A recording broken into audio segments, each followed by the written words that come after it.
for a minute we can look at a possibility of West Virginia now, and this is Texas going to the SEC, Oklahoma going to the SEC, and the Big 12 crumbling, I would love personally to see West Virginia go to the ACC, and the ACC just stay, and finally talk Notre Dame into coming in full time, and then the ACC would be a little bit more relevant. Now, West Virginia is not a powerhouse in college football. They are a good program in college football that shows flashes of brilliance, year to year. And I think they're going to be really good this year. But I still would take them over Vanderbilt. I would still take them over Kansas, as a program that's better, in the group of notable college football teams. So I don't necessarily like that Texas and Oklahoma are leaving the SEC or the Big 12. I'll get it right eventually, but it's for them. It's they definitely need the SEC better, more than the SEC needs them. That's what Devin was talking about, and he's spot on. Because if you look at it, what does it do for the SEC in the big picture? Nothing at the moment, because it's still going to be Bama, it's still going to be Georgia, and it's still going to sprinkle in some Florida in there, and every once in a great while, South Carolina's relevant, stuff like that. But those teams are still going to be looking up at those teams for a little bit, because the Big 12 defensively isn't what the SEC is defensively. And, of course, you put up big numbers. The Big 12 teams put up big numbers because the defense is just different. So there's going to be some adjustment there. And it isn't going to happen over a year or two. It's going to take, 5 to 7 years in order for these teams to catch up. And they're going to have to be relevant to get recruits. Now, they're still going to be located in Texas, so they're still going to pull recruits out of Texas. Okay, but if they get to be a little bit better and better, you may see a couple of these teams slide over to Alabama. You may be able to see, Texas slide over to Alabama and grab a couple recruits.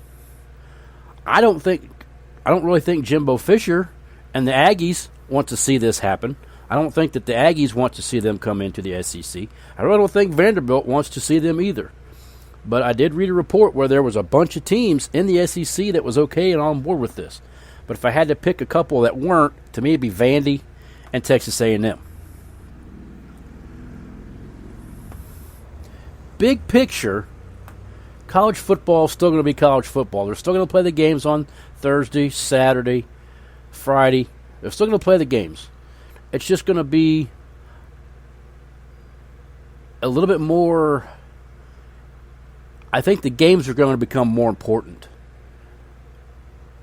especially with, let's just say West Virginia does come into the SEC or the ACC if the Big 12 folds. Okay, they're going to have to beat those lower echelon teams to even make it worth their while. Same with Texas and Oklahoma. They're going to have to beat Vandy. They're going to have to beat Tennessee. They're going to have, because Tennessee's not back.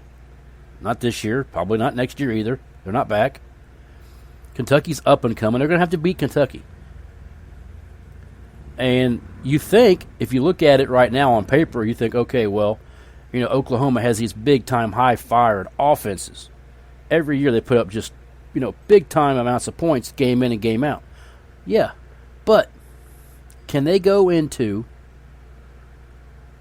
Kentucky and play a Kentucky team that is getting better and better, prestige-wise, and win those games? I don't think they're going to put 35 and 45 points on the board against these teams. It's because it's SEC defenses. They're still going to beat Vanderbilt. They should beat Vanderbilt. But they're going to struggle against the middle tier teams, even in the SEC, for a while until they can catch up. I'm not opposed to this whole thing. I hate to see it, though. I'm a traditionalist. I love the old school tradition. And when I see these lists of people putting on Facebook top running backs since 2000, top 10 playmakers in college football of all time, and they're leaving off people that should just be a no-brainer. It's because it's the millennials making these lists because they're now, the young bloods, who are watching college football, which is great. We need more youth watching college football. But I'm a traditionalist, and I like to still be able to remember, and I still can remember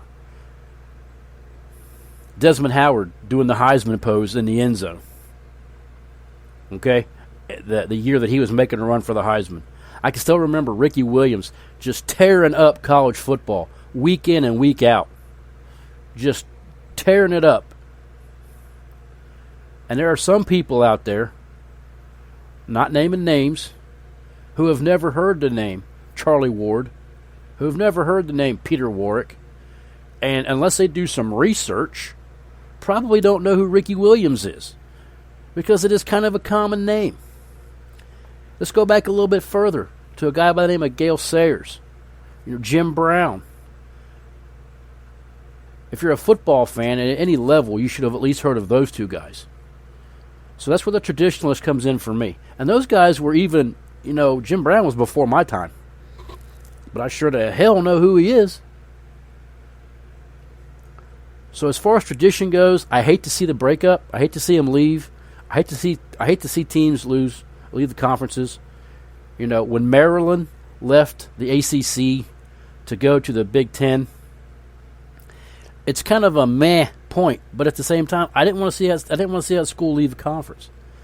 Because you get used to playing these teams, and you just get used to the program. I know now, who's in the Atlantic and who's in the Coastal. They realign all this stuff. I'm gonna have to do all this all over again. I'm gonna have to figure out, and they're gonna, if this model holds up, they're gonna rename it the North and the South. It's a brave new world. And I'm still going to watch college football because I love college football. It might make it more interesting. Okay, you might turn on a Thursday night game because they're still going to have to play some. Some of these teams are still going to have to play on Thursday night. And you may turn on a game on Thursday night. And you got Memphis in a really important game because of the conference they play in. Could be. More to come. We're going to stay tuned. We're going to keep our fingers on this and keep a close eye on it, just to see how it turns out. Last couple of things we want to talk about. College football practices are just around the corner, starting in the first week of August, which is next week. People, we're going to have colleges starting to play. We're going to have practices. This week was ACC Media Days, SEC, I think College Media Day. All the main schools had their media days. I paid attention to the ACC. I want to talk a few minutes, and there's no way that I can't talk about a very sad issue that is going on right now with Bobby Bowden. And I wanted to wait, and then I didn't want to wait because the man's he hasn't passed away yet. Bobby Bowden, if you haven't heard, has been diagnosed with terminal pancreatic cancer. And I'm not a guy, never have been, probably never will be, can't really say for sure. I'm not a guy who gets all choked up over celebrity deaths. Okay, when Kobe Bryant died, it's tragic. Tragic that him and his daughter died at the same time. Terrible. Terrible. I hated it for the family. I hated it because he was a human being. He was a person. He was just, out taking his daughter to a sporting event or coming back from a sporting event, one of the two. I hate it for the humanity of it all. Okay? I do not care that he is a celebrity. I do not care that he was, maybe the third best basketball player in NBA history. that means little to me. The humanity of it all is where I come from. So I don't get all choked up when celebrities die. Okay, I don't know these people, never met them. So I mean, I can't. It's tragic, sure. So I don't get all choked up. I don't cry. I don't get on there and all boo-hoo on social media. Oh my gosh, this is so terrible. It's terrible, yes, but you're not going to see me bawling my eyes out. Don't know these people. They don't know me. That being said, this is one that's going to hit me pretty down to the bone. And I'm not giving it as a eulogy or as a in memoriam to Bobby Bowden, because the man's still alive. But I grew up watching Bobby Bowden on the sidelines of Florida State. Never met the man, but he sure does remind me of my grandpa a lot. Just his mannerisms and the way he carries himself and things like that. He sure does remind me of my grandpa. And so this one's it's gonna hurt. It's gonna hurt. For a man that's meant so much, to that organization, Florida State. And like I said, watching him grow up, just the way he recruited, the way he carries himself, the way he, coached his players and carried his players, and him and his wife Ann. I've read the books. I've done, actually, when I was in college, I had a capstone report in my last quarter that was like carried half of the weight. I did a report on Bobby Bowden from the beginning of his life, until that day. So, I know a lot about him. Don't know him personally, but, this one's going to hurt. And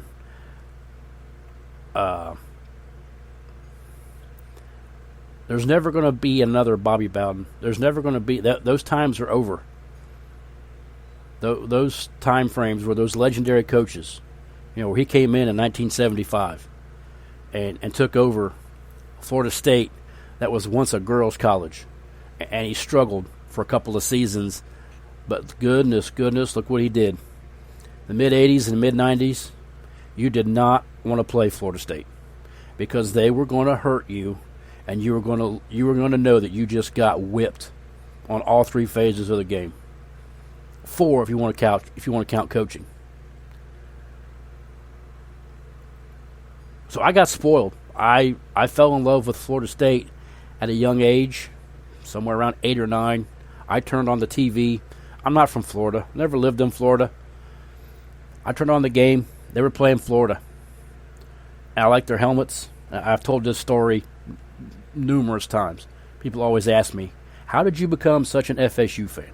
Well, I turned on the TV, and they were playing, and I liked their helmets. And old PTW, Peter Tom Willis, was the quarterback, and he was their quarterback. He was the first quarterback I can remember at FSU, and I've just been, kind of rooting for him ever since. And then as I grew, my fandom grew, and, my passion and love for that school grew. But, through it all, the one constant, players come and go because it's college. Okay, 3-4 years, they're history. The one constant on that sidelines, Bobby Bowden, Mickey Andrews. Those are 2 names, legendary names in college coaching, that if you don't know, you need to get real familiar with. Because anybody can bash on FSU, and there's a lot of players, there's a lot of haters out there that do not like Florida State. But none of them, not one person, could say that Bobby Bowden didn't do it the right way. He didn't coach the right way. Bringing it up, going, he didn't care. He went to Nebraska as he was building that program. He went to, I'm trying to think off the top of my head, doing the reports. He went to these schools that were big name schools. Nebraska's the one that sticks out. He said, we'll come to you. We'll come to you. I got to build my program up. We'll come to you. Okay, nobody can take away the way he coached the game, what he did for the game. The man's a legend in the game. Best college coach of all time. There will not be one better. That may be a little bit biased, but maybe not. But my thoughts and prayers, I've watched them all. I've watched his sons coach. I've watched him and his wife do interviews and do public meetings and charity work and things like that. So I feel like, I know the guy. I've never met him. I feel like I know him. But I had to take a few